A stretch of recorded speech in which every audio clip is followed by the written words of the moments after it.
Hey everyone, welcome to the Krista Rose Love channel. I am Krista Rose Love. Thanks for watching.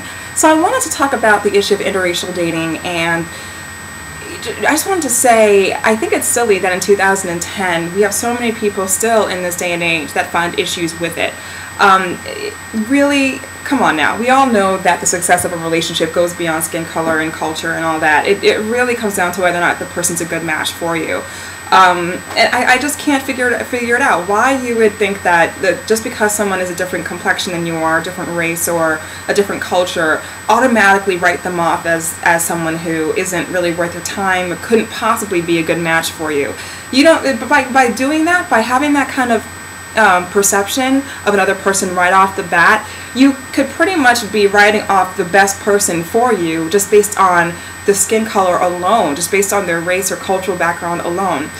That's the silliest thing you could possibly do when looking for a match. I also think that it's silly to assume that only certain races could possibly fit your interests, like fit your match interests. I think that we assume, just based on what we've seen or just what we know from people that we've met or whatever, that only certain types of people would work for us. So only people in X race or people in Y race would work for me, or a combination of the two, whatever it may be. I think that's ridiculous. Open your mind up to all of the beauty out there. There's beauty in every single race. There's beauty in every single culture. So open your mind up to other people in those different categories and see what happens. There's no reason to close your mind when looking for the right person based on societal constructs that, in my opinion, are completely imaginary and can easily be overcome from an individual level, and then eventually maybe even destroyed if everyone takes the time to really think as to whether or not these constructs should be in place anyway. I have dated interracially, and I really had no issues with it.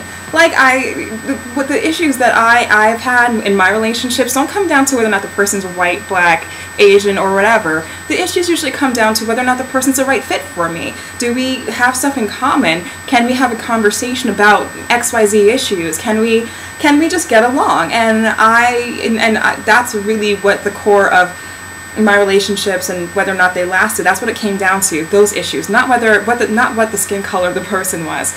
So as many of you know, my boyfriend is black. You've seen him on my YouTube channel plenty of times, and we didn't choose each other based on the fact that we were both black. It wasn't like, oh, you're black and I'm black, let's make this thing happen. Let's see where it goes from here. It wasn't like that. It was that we both had a major thing in common. We both had our faith in common, our religion, and we also had poetry. We both loved poetry. We fell in love reading each other's poetry, and it was just astounding. We just had a wonderful fit. And it just happened to work, and we've been together for many years. So we love each other so much, and we've both had experiences dating interracially, and we had no issues with interracial dating. And when we happened to find each other, it just worked. This just based on a personality fit, where our goals, and we make each other laugh, and I'm in love with his heart, he's in love with mine. It just works so well. So I really do encourage you to have an open mind and to consider people outside of the construct, outside of whatever societal constructs that are out there. Really look at people for who they are and what they're about, as opposed to what they are and what you think they are, just based on the stuff that you feel like you understand about their group or whatever it may be. So that's my video today, and thanks for watching, and more videos are on the way, so definitely stay tuned.